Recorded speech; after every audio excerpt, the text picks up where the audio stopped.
Hi Pisces! Kamusta kayo? Hope you're all doing well and welcome to 1111 Pinoy Tarot. In today's reading, tingnan natin ang inyong romantic love, relationship, or situationship. Just take what resonates for you and leave the rest ng mga hindi para sa'yo. Please don't forget to subscribe, like, comment, and share. And please tap the bell for updates from this channel. Tingnan natin kung anong energy ng person mo towards you and towards the connection. Energy ng person mo, Pisces, towards you and towards the connection.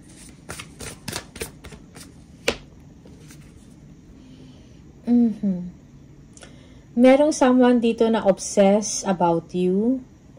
Lagi kang nasa isip niya. May mga gusto siyang gawin towards you or magpapakita ng affection pero may nag-hold back. Okay? You might be dealing with a Capricorn. Yung iba sa inyo, you might be dealing with an ex, no? Na this person cannot get over you. Okay? At naiisip mo rin yung tao na to, Pisces. Okay. Yeah.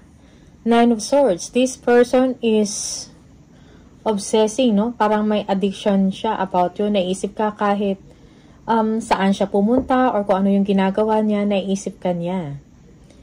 Okay? So, merong mga sleepless nights sa tao na to. And feeling niya parang meron siyang gustong sabihin sa'yo, meron siyang gustong gawin. Pero merong nervousness sa part niya. That's why nagkakaroon siya ng disappointment sa sarili. Okay? The Emperor. Yeah. Insecurities, inferior. Parang wala siyang tiwala sa sarili or pinanghinaan ng loob, no? Na parang pinanghinaan ng loob na lumapit sa iyo or kausapin ka about sa nararamdaman niya sa inyo. Maybe this person, yung iba sa inyo ay gustong bumalik, pero hindi niya alam kung paano. Okay? Yeah, merong spying and stalking dito. Tinitingnan ka sa social media, binabrowse yung mga text messages ninyong dalawa, yung mga profiles, yung mga pictures. Okay? Iniisip kung meron bang feelings, no? Or ano kayang nangyayari kay Pisces? Meron ba siyang nararamdaman sa akin? Something like that, no? Naalala ba niya ako? Iniisip ba niya ako? Okay? For some of you, this is baliktad or reverse yung role. Okay? Just take what resonates for you and leave the rest ng mga hindi para sa'yo. Yeah, this person, gusto niya makipag-date sa'yo. No? Gusto ka niya ilabas, i-invite sa labas, kumain. No? But it seems na restricted, no? Restricted yung situation or hindi pwede. Walang freedom. Okay? For some of you, this person, maybe this person is, kahit busy siya, gusto kanyang masilayan or makausap or makita. Gusto kanyang puntahan. Okay? Just take what resonates for you here. Parang gusto niyang iparamdam sa'yo or sabihin sa'yo yung intention niya towards you. This person is charming. Okay, you might be dealing with a Leo here. This is Strength. So, yung tao na to is nagtitiis kung ano yung nararamdaman niya dahil merong restriction dito. Okay. Merong wall or, merong wall. Yeah, this person is, gusto niyang, he or she wants to know you better, no? Parang gusto niya mas malalim ang inyong connection, ang inyong relationship. Okay? But this person is parang siguro nagdadalawang isip to. Okay? Because this person, ayaw niya na makaramdam ka ng takot or hiya. Something like that. Again, fear. Takot, fear. No? Over the situation. Parang meron siyang lihim na nagugustuhan ka niya. Hindi niya ma-express. Okay? Parang tinatago niya lang sa sarili niya, Pisces. May gusto siyang sabihin pero hindi niya masabi. May gusto siyang gawin pero hindi niya magawa ng derechahan. Okay, and this person is laging nasa isip ka niya, gumugulo ka sa isip niya. He or she is trying to move away from you pero parang hindi niya maiwasan or hindi niya ito magawa. Okay? Gusto niya makipag-communicate sa'yo. Yeah, gusto niya ma-develop pa, no? Ma-develop pa yung relationship ninyo, ang inyong connection. But then again, this person, nagtitiis. And he or she is hurt about the situation. Yeah, kasi wala siyang ma-expressan, no? Or, meron siyang nararamdaman towards you, pero parang wala siyang makausap about sa nararamdaman niya sa inyo. Okay? So, this person is disappointed of himself or herself. Yung iba sa inyo, this is a separation, emotional distance. Kahit labag sa loob niya, lumalayo siya sa inyo. Okay. Also, this person, merong pasto na hindi maganda. Okay, parang bumabalik sa kanya kung ano yung mga pinagdaanan niya before. Parang ayaw niyang ma-hurt or ma-disappoint uli when it comes to love or when it comes to relationship. Siguro this person is not yet fully healed, no? Sa past experiences niya. Okay?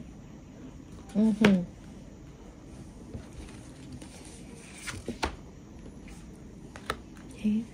This person wants to go out, no? Kung pwede lang, gusto kanyang puntahan, no? Nakipag-bonding sa'yo. Okay? This is a karmic relationship or a karmic connection. This is meant to give you a lesson.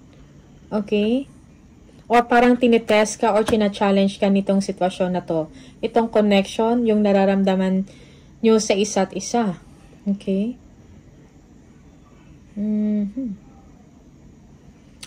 Yeah, this person is pinipigilan niya, no? Pinipigilan niya ang kanyang nararamdaman. Parang ayaw niyang lumitaw yung totoong nararamdaman niya sa'yo. Ayaw niyang parang siguro mabisto or malaman mo na may gusto siya sa'yo. Yeah, and siya din actually nahihirapan kasi nag-iisip din siya eh. Okay, parang hindi ka mawala-wala sa isip niya. Okay. Also, this person is thinking kung magme-message pa siya sa inyo, i-express niya through text or email yung nararamdaman niya sa inyo. Yeah, this person is takot or ayaw niya ng mga disgraceful behavior. Okay, or misconduct. Okay, ayaw niya ng scandal. No? So, that's why parang tinatago na lang ng tao na to yung kanyang tunay nararamdaman towards you and towards the connection. Okay? 7 of Cups. So, this person is making a decision. Hindi rin siya basta-basta nagde-decide. No? Parang meron siyang mga tinitingnan na mga advantages and disadvantages. Kung gagawin ko to, ito yung mangyayari. Kung hindi ko to gagawin, ito na naman. Okay? Yeah, tinitingnan niya yung mga option, kung paano. Okay? Also, this person is really into his feelings, pero hindi niya lang pinaparamdam or pinapakita. Okay? Sa tao or sa inyo, Pisces.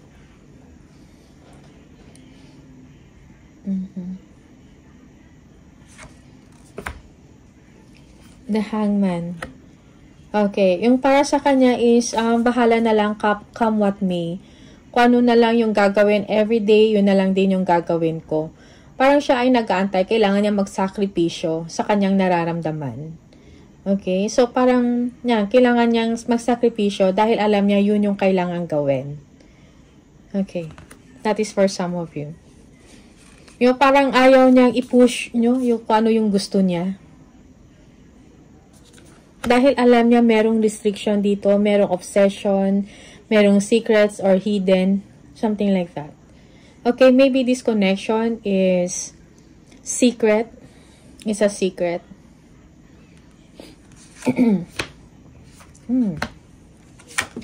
So, pinapakita niya, no? Parang pinapakita niya na wala siyang nararamdaman towards you. Pero actually, meron. Okay? Yeah, affected siya. In fact, gusto kanyang makita palagi. Yeah. Yeah, also this person is nag-iisip din, no? Is i-end niya ba to, yung connection na to, yung nararamdaman niya sa inyo dahil madaming nangyayaalam, madaming taong involved. Okay, for some of you, this is jealousy or competition. Maybe yung tao na to is maraming may gusto sa kanya or ikaw. Okay, sometimes reverse yung role. Depende sa inyong sitwasyon. Okay, parang hindi, yeah. 5, 7.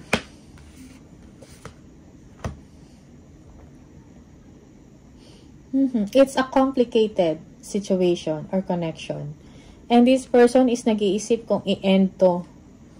Yung relasyon na to or yung connection na to or kung ano yung man yung nararamdaman niya sa inyo. Okay? Na affection. Yeah, 6 of Cups. Maybe this person is makulit, no?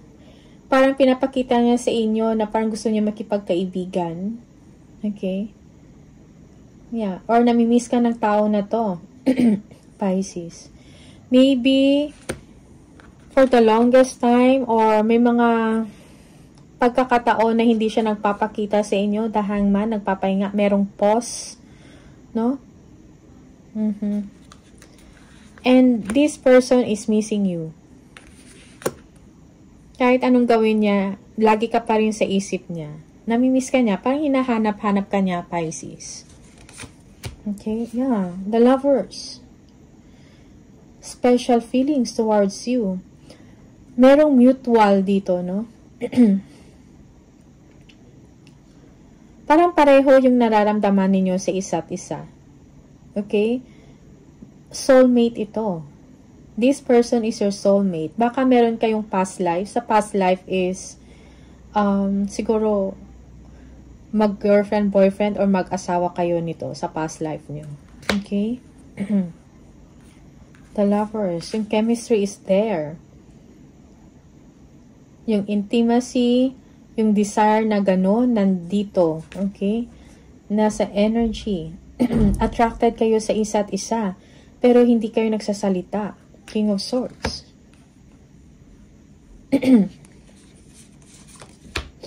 Yeah, attraction. Ace of Wands. Intimate moments. Ito yung blockage. Ito yung problema, challenge, hindi magawa. Okay? Dahil hindi nga nag-uusap, walang openness dito. Because it is a complicated situation, a complicated connection. For some of you, this is a third-party relationship. Okay? Nandyan yung spark, no? This, merong flirtation na nangyayari.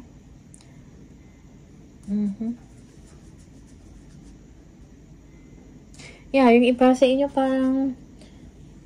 parang, ang tawag doon, mind games. No? Kung sino yung sumuko, talo, something like that.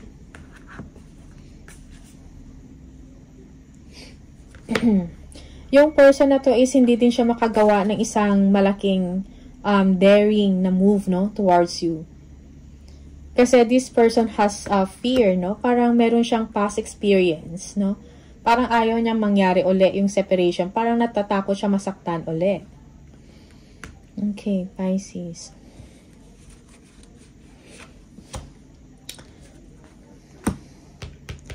Yeah.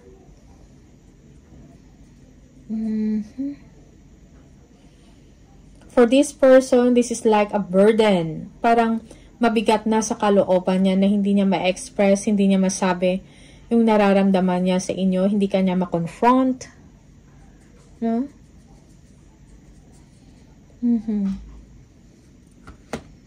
Maybe also this person is yung Yeah, imbalance, no? Yung kanyang pakiramdam. Pag nandiyan ka, parang nagigilty siya, no? Sa kanyang nararamdaman dahil nandiyan ka. This person is also conscientious.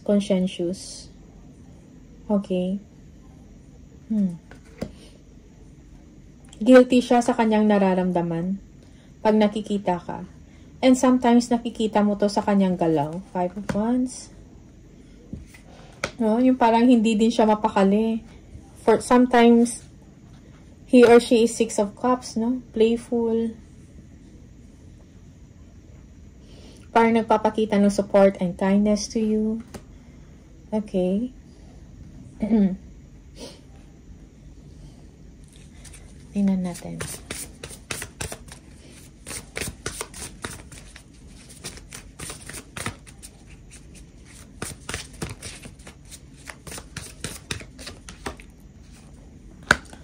High Priestess, Pisces.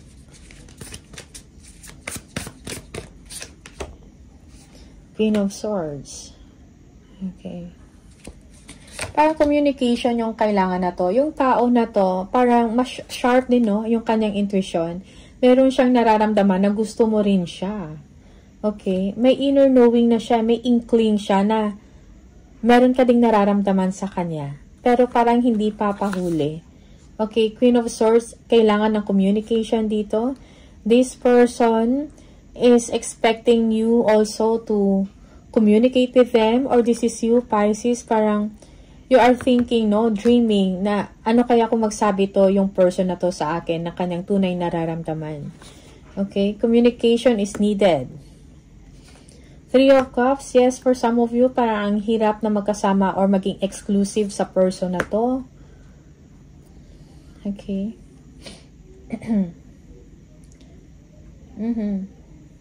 For some of you, you are thinking heavily about this person, Pisces. Yeah, again, 3 of Cups. May mga naisip ka, other people. Maybe may mga other people involved. Okay. Queen of Cups, no? So, listen to your intuition. Yeah, makinig ka sa sinasabi ng inyong puso at sundin kung ano yung tama. Okay? Yeah, for some of you, be aware also or tingnan mo nang mabuti kung ano yung intensyon ng tao na to. Okay? Yeah, be mature enough. No? Most especially, kailangan mo din i-assess kung ano yung nararamdaman mo sa tao na to. Pisces. Kung gusto mo ba talaga siya or hindi. But then again, merong nakaharang na 3 of Cups. No? Yeah, sometimes you are thinking, no, to just leave it all behind. Yung parang ayaw mo na pansinin yun. Pero actually, bumabalik ka pa din sa ganyang pakiramdam. Okay. For some of you, this person, or, yeah, merong ano dito, deception, no? Maybe you are just deceiving yourself, no? Kasi meron ka ding nararamdaman sa tao na to, pero sinasabotahin mo. Okay? Parang ikaw ay umiiwas na lang din. No? But, lagi mo din siyang iniisip. Gusto mo rin makipag-communicate pero hindi pwede, hindi mo magawa. Emotionally, you are affected. You are trying to get away from that emotion or, no, from that emotion. Pero hindi ka rin nakakatakas sa ganyan. Kasi lagi mo siyang naisip. 7 of Swords, no? Self-sabotage. Pansamantala na umiiwas ka. Yeah, the World. Kailangan talaga dito ng communication, no? For some of you, closure. Kung ano man to, kung ano man yung connection, ano man yung label ninyong dalawa. Yeah, for some of you, kailangan i-seal or kailangan ng closure dito. Okay?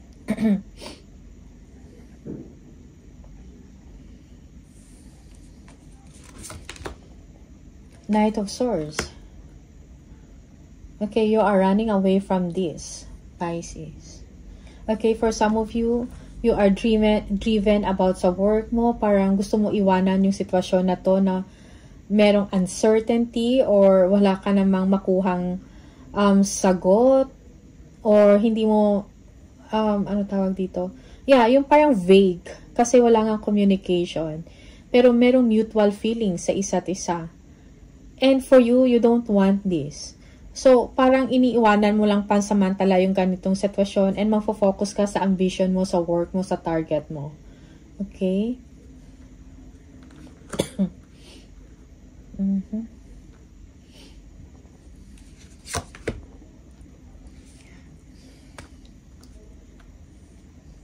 Yeah, umiiwas. Also, for some of you, yung dating, pag umiiwas ka, you are pushing this person away. Parang hindi ka aware, no? Pero, yung tao na to, feeling niya, hindi mo siya gusto kasi parang napupush away mo siya. Pero on your part, you just want to leave this situation behind. Kasi parang wala ka namang nakukuha na Queen of Swords. Okay? Wala ka namang nakukuha na honesty dito or pag-uusap about sa inyong dalawa. Okay? Wala kang nakukuhang communication from this person kung ano talaga yung tunay niyang nararamdaman. Okay? Walang clarity. Yeah, 3 of Wands. Yeah, for some of you, you just want to discontinue, no? Parang gusto mo i-divert yung energy mo, yung attention mo sa ibang bagay. About sa work mo na lang siya itutuon yung energy mo. But, also, for some of you, deep inside, parang nag-aantay. Yeah, parang nag-aantay ka din, no? Parang nag-aantay ka sa tao na to na baka may sasabihin to sa akin. Okay? Or you are waiting na gumawa siya ng aksyon, ng moves, no? Para iparamdam sa inyo or sabihin yung affection. Okay, but this person is very supportive to you. Yes. You have each other's back, no? Merong pagkakaintindihan dito, support sa isa't isa. Yeah. Yung iba sa inyo, nandyan din yung trust. Okay? Siguro nakita mo to or nakilala mo to yung tao na to through friends, no? Or through family or yeah, circle of friends, something like that. Okay? Yeah, yung iba sa inyo, pride chicken. Okay. Ma-pride ang isa't isa. Parang ito yung challenge, ito yung problema. That's why walang communication. And yung isa natatakot din na mabalik yung dati niyang past experience na hindi maganda. Merong separation. Page of Wands, yes. This person, parang gusto niyang siguro gusto kanyang i-message or mag-send ng email about sa nararamdaman. Or this is you, Pisces. No?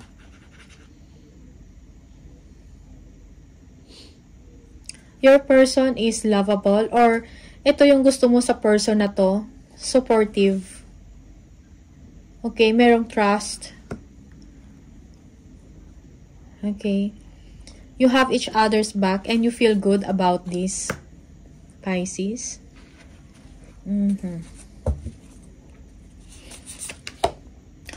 Yeah, 7 of Wands.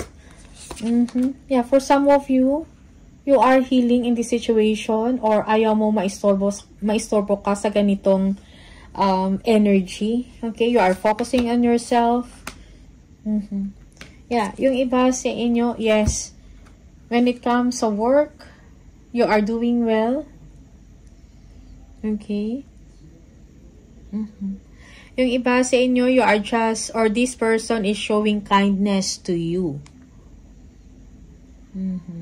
Okay? Or appreciation. Very attracted yung person na to sa'yo. Attractive siya sa'yo. Okay? In love na yung person na to. Or this is you, Pisces. You are in love to this person. And that's why ikaw also, you are just Parang binabalik mo lang din sa kanya kung ano yung pinapakita niya sa'yo na suporta and kindness. Okay? But deep inside, na-hurt ka din, no? Dahil walang clarity sa situation. And siguro kailangan mo ng pahinga. Yeah, for some of you, you keep thinking about this person, about a connection. And kailangan mo ng pahinga, yung isip mo. 7 of Wands, yes. Parang you don't want to be distracted. Parang may sarili kang bubble, no? Sariling mundo. You're staying away from other people.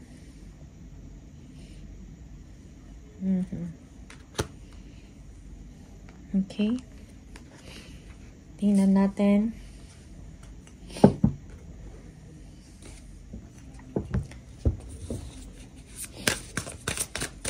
Ano yung energy? Anong gustong sabihin ng tao na to sa'yo? Pisces.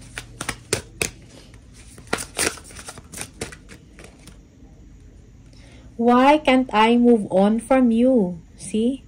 Hindi siya maka-move on. Parang lagi ka nasa isip, umiiwas siya, try niya nga hindi magpakita sa inyo, pero hindi ka maalis sa isip niya. Hinahanap ka niya. Okay? Hinahanap-hanap. My life is a mess right now. Maybe merong pinagdadaanan yung person ninyo ngayon.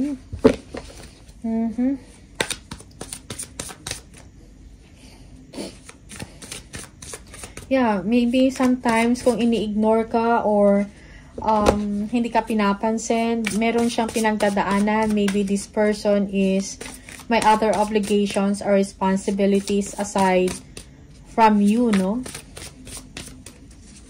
Okay, one more. I am obsessed with you. See?